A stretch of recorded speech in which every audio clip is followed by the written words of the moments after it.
మరి గత 5 రోజుల నుంచి మున్సిపల్ కార్మికులందరూ కూడా సమ్మెబాట పట్టాం. మరి ఈరోజు మా ప్రధానమైన డిమాండ్ కనీస వేతనం 26,000 ఇచ్చే వరకు మా పోరాటం ఇలా కొనసాగిస్తామని చెప్పేసి మేము తెలియజేస్తున్నాం.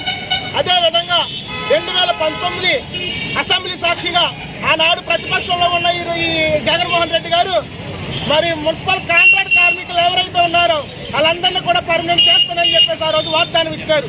మరి ఈ రోజుకి 4.5 సంవత్సరాలు అయినా కనీసం కాంట్రాక్ట్ కార్మికులు ఊసు అసలు ఎత్తలేదు.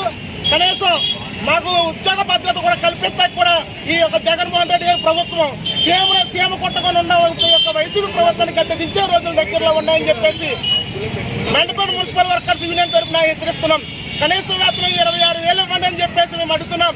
అయ్యా జగన్మోహన్ రెడ్డి గారు మీరు ఇచ్చిన హామీయే కదండి, మాట తప్పను మరవ తిప్పను అని చెప్పేసి అన్న జగన్మోహన్ రెడ్డి గారు ఆటో కార్మికులకు ఇచ్చారు. తర్వాత ఏమో కాపు నేస్తామని చెప్పి ప్రతిదీ కూడా అమలు పరిచారు. కనీసం మా మున్సిపల్ కార్మికులు మీరు ఎందుకు పట్టించుకుంటలేదని చెప్పేసి మిమ్మల్ని ఈ సభాముఖంగా మేము డిమాండ్ చేస్తున్నాం. మా సంక్షేమ పథకాలు మాకు అమలు చేయండి, కనీస వేతనం 26 ఇచ్చే వరకు మా పోరాటం కొనసాగిస్తామని చెప్పేసి మెండపేట మున్సిపల్ వర్కర్స్ యూనియన్ తరఫు నుంచి మిమ్మల్ని హెచ్చరిస్తున్నాం. 5వ రోజు సమ్మె కొనసాగుతుంది. ఇవాళ ఈ రాష్ట్రంలో అన్ని మున్సిపాలిటీ కార్మికులు కూడా సమ్మె బాట పట్టారు. మరి చర్చలు తెలిసిన మరి విఫలమవుతుంది తప్ప కనీసం మరి ముఖ్యమంత్రి జగన్మోహన్ రెడ్డి గారు కనీసం ఈ మున్సిపల్ కార్మికుల సమస్యలు పట్టించుకోవట్లేదు. మరి ఈరోజు కార్యక్రమం కళ్ళుకి అంత కట్టుకొని బ్లాక్ డ్రెస్ వేసుకున్నాం. ఆ ఉదాహరణ ఏంటంటే ప్రభుత్వం కళ్ళుండి కూడా చూడలేకపోతుంది. అందుకని కళ్ళకి అంతలు కట్టుకుని ప్రభుత్వానికి నిరసన చెల్లిపడుతున్నాం.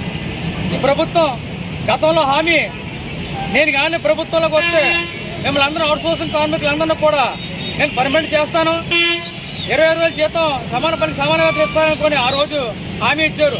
మరి ఇంతవరకు 4.5 సంవత్సరాలు కూడా ముగిసిపోతుంది, కానీ ఇప్పుడు కూడా అమలు జరపలేదు. మరి మా సమస్యలు పరిష్కరించకపోతే మాత్రం ఈ రాష్ట్రం అంతా కూడా మరింత సమ్మెబాట ఇంకా ఉధృతం పెరుగుతుందని మరి ఈ మీడియా ద్వారా